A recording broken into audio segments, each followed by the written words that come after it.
Good evening, guys. My name's Trevor Meeks. If we have not had a chance to meet yet, I'm out on the Dixon campus. What's up, Dixon? I hope y'all having a good night. I don't know if you've ever been to Atlanta before. Maybe you have. Maybe some of you have. Um, there's only one thing that I need you to know about Atlanta.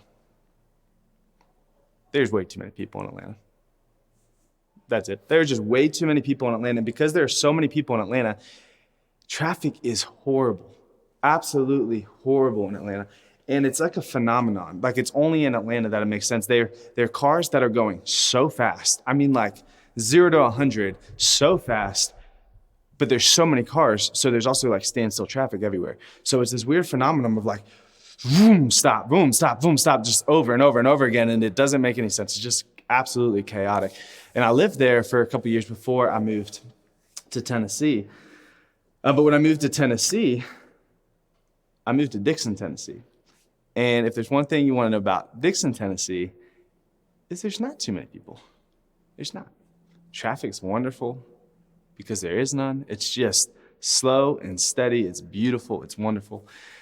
So about 2 weeks after I moved to Dixon, Tennessee, if you can count, that's about 14 days, okay? About 14 days after I moved to Dixon, Tennessee, I am driving and just cruising, and I look in the rearview mirror, blue lights for the first time in my life. I pull over, and this cop comes up to me, very nice and great, and he comes up and he's like, "Hey man, do you know what you're doing?" I'm like, "I have no clue." And he told me I was speeding 11 miles over the speed limit. Gave me a ticket. 11 miles over the speed limit. Listen, guys, I moved from Atlanta. 15 miles per hour is the bare minimum speed that you would drive in Atlanta. The bare minimum. So if you're not driving at least 15 miles over, you're going slow. So that's the mindset I'm coming from, moving to Dixon, Tennessee. 2 weeks after moving there, get pulled over, get a ticket. He drove off, and I moved on, and I get back to life. And a couple weeks go by, and I'm cruising. And I look in the rearview mirror. Blue lights. This is like 2 weeks later, y'all.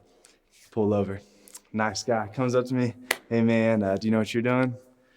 I don't. What was I doing? You were speeding. Okay, well, speeding ticket. Awesome. Thank you, sir. Thank you. A couple weeks go by. I'm driving. Look in the rearview mirror, and guess what? Blue lights. Blue lights. You guys are smart. Y'all are catching on. Got pulled over a third time. For speeding. This time, we're going 13 over. 13 over is more than 11 over. I get that. But it's still under the bare minimum speed for Atlanta. Like, still not speeding in my heart somewhere. So I'm just all twisted up. And so I get home, and I'm like, okay, listen, that's 3 strikes. I am out. I am done speeding. I'm going to learn my lesson and stop. So I finally learned my lesson. I just get back to reality, and I'm going about life. And a couple weeks go by, and I'm driving. And I look in the rearview mirror, and guess what? Blue lights again. And for this time, I had just pulled out of this parking lot. And I mean, just pulled out of the parking lot. I was like 50 yards out of this parking lot. And the cop pulls me over, and I'm like, oh gosh, what did I do? I couldn't have been speeding. I only drove like 10 feet. And he says, "You weren't wearing your seatbelt." And I'm like, oh my gosh. Luckily, because I had literally went from parking lot basically to parking lot, he was like, I'm not going to write you a ticket. Just make sure you wear your seatbelt, be safe. And I'm like, okay, there's the grace I need. I just needed a little grace from an officer. And guys, this is like 6 weeks after. It's crazy. But I finally figured it out. And I finally figured out Dixon, that you can't drive like you do in Atlanta in Dixon. If you're listening, this is like a 6-month time period with 5 pullovers, 4 tickets, and a pretty broken heart, and a lot less money. And maybe you're thinking what I was thinking, like, this is just not fair. Like, this is just not fair at all. I mean, like, I was speeding, but like, I really wasn't. I mean, compared to Atlanta, like, I wasn't speeding, I was only going like a little bit over. But as I'm sitting here processing the reality that I'm a horrible driver, I am looking at it, and I'm like, man, this is just not fair. Why do I keep getting pulled over? And while I'm processing all this, I'm brought back to this moment back in Atlanta. And so I'm back in Atlanta, and I'm driving. And remember, it's crazy in Atlanta. People are driving 100 miles an hour. They're slamming their brakes, just push, start. So I'm like doing this for the drive. I'm driving into Atlanta, and I'm kind of starting behind this car in front of me. And we pull up to a stop, and we're stopped for about 10 seconds. And the lights turn off in front of me, and the car starts to pull forward. So I'm about to put my foot on the gas, and right as I do that, boom, I get nailed in the back. The car just nails my back bumper.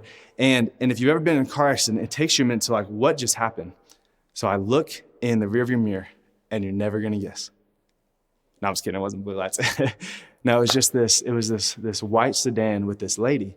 And me and this lady made eye contact. We locked eyes for a second, and then she just pulled off and drove away. And so I make my way out of traffic, and I go back home. And I get home, and I'm left here with a big old dent in my bumper and a sore neck. So now I'm back in Dixon and remembering this moment in Atlantic traffic. And I'm just sitting here thinking, you know what? Maybe, just maybe, these traffic laws aren't here to inconvenience me. They aren't here to control me. Maybe they're just here to keep me safe. You see, this lady who rear-ended me, she might be the one who actually made the mistake. But the thing is, we both paid the price, because our mistakes don't just hurt us. They often hurt those around us as well. And it could be the case that God gives us his law, not because he wants to inconvenience us or control us, but because he actually is just sitting in this place of I love you so much. I just want something better for you. I just want to give you the best. I want what's really, truly good for you. Tonight we're going to read a passage in 1 John. You can open your Bible to 1 John chapter 1. We're going to jump right in verse 5. John writes this. He says, "This is the message we have heard from him and declare to you." We've heard this message from God, and we're giving it to you, us. God is light. In him there is no darkness at all. If we claim to have fellowship with him, yet walk in darkness, we lie and do not live out the truth. But if we walk in the light, as he is in the light, we have fellowship with one another, and the blood of Jesus, his son, purifies us from his sin. Any one of you guys perfect? Any one of you guys walk in the light perfectly? This is heavy. This is hard. But luckily, thank goodness, God does not leave us in this place. He continues on. John jumps to chapter 2, and he just pours into us with some clarity. He says, "My dear children, I write this to you so that you will not sin. But if anybody does sin, we have an advocate with the Father." It means someone who's fighting for us. Someone who's fighting for us with the Father, Jesus, the Christ, the righteous one. He is the atoning sacrifice for our sins, and not only for our sins, but also for the sins of the world. This is big. So, are you and I perfect? No. Jesus, he's invited us into walking in the light. But when we've stepped into darkness, because you and I were both have sin in us, both have experienced what darkness feels like, both have experienced making poor decisions. We've experienced that, and then Jesus is giving us hope. He's saying, listen, regardless of your sin, I want to forgive you and atone for that. But what does he say right there in the beginning? He says, "My dear children, I write this to you so that you will not sin." Paul says it another way in Romans. He says, should we just keep on sinning so that Jesus' grace can abound more and more and more, so that more and more of this grace can just be lavished on us so we can be forgiven more? And he's like, no, by no means. He saved us so that we can walk in freedom from sin, so that we can actually step into the best thing that God has in store for us. So this is what John's saying. He's saying, "My dear children, I write this so you don't sin. But if you do sin, ask for forgiveness, and here I will forgive you," because Jesus Christ loves us that much, which is a big deal. But then he doesn't leave us there either. He also gives us, well, how do I how do I live free from sin? How do I actually step into being someone who walks in the light, being someone who walks in this forgiveness? And he leads us to this kind of arc throughout this whole book, all the way landing in chapter 5. And it reads, it says, everyone who believes that Jesus is the Christ is born of God. A lot of times we read Jesus Christ and we think, oh, Christ is his last name. Like Trevor Meeks, Jesus Christ, right? But the truth is Christ is actually this beautiful word. It means the anointed one. So Jesus is the Christ. Jesus is the anointed one. The anointed one for what? The anointed one to be king over you, over me, over this world, over the heavens, over everything that ever was created.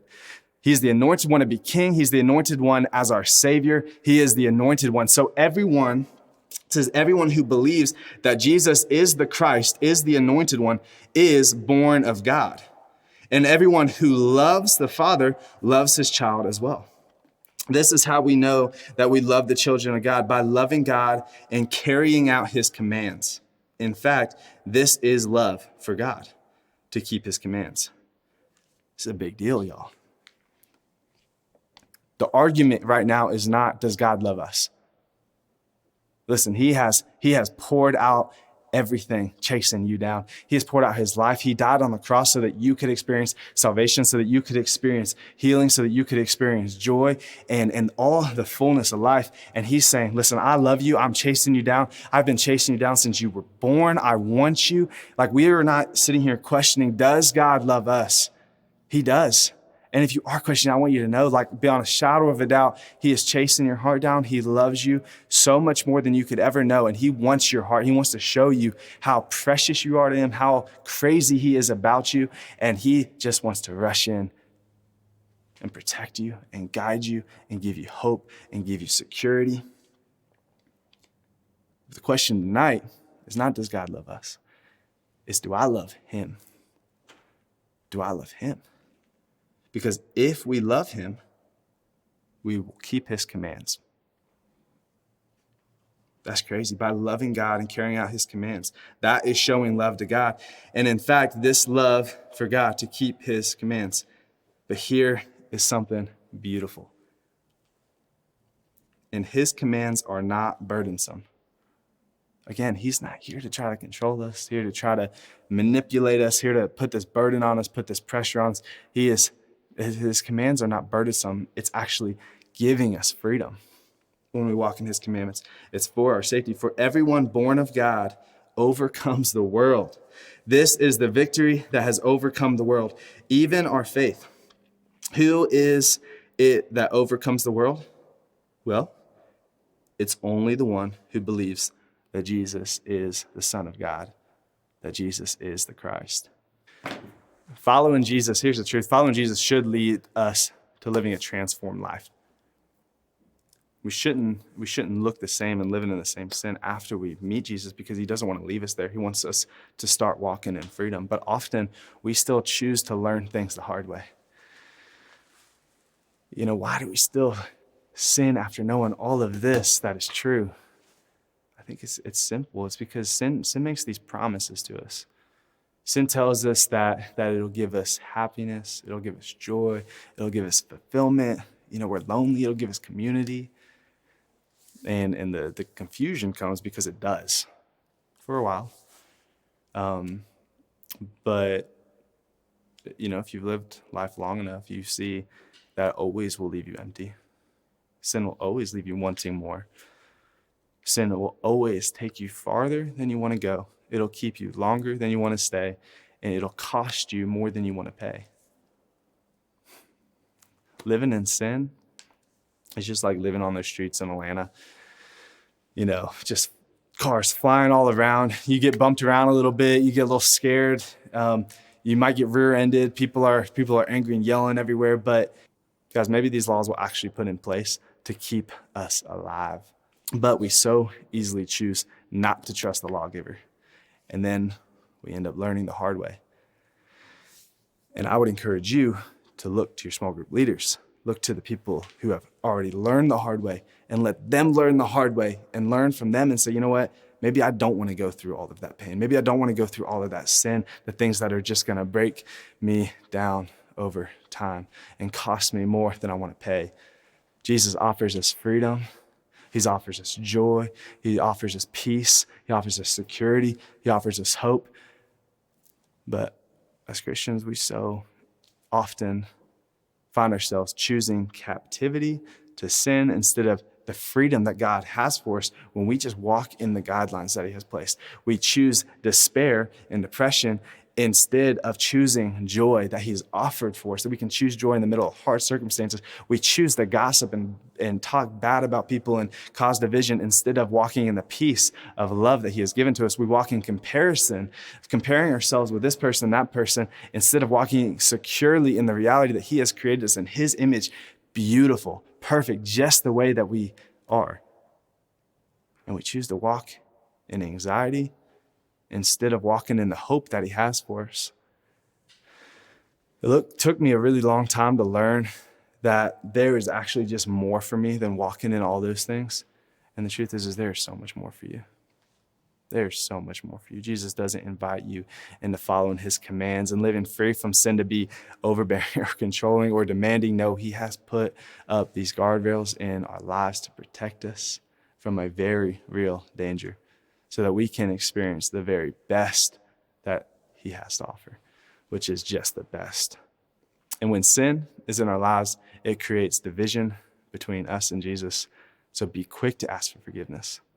Fight with everything in you to love the Lord. So what does it look like to keep his commandments? What does it look like to walk in his freedom? What does it look like to love him? As you guys go to small groups, take that with you. Take that with you. Go with the security that he loves you, that he's crazy about you, that he wants you. And talk with your small groups and figure out a plan of like how you can start walking in that, in those guardrails with security and with confidence that it's actually the best thing for you. It all comes back to just trusting the lawgiver because he loves you. He loves you guys. I love you guys. And I'll see you soon. Have a good night.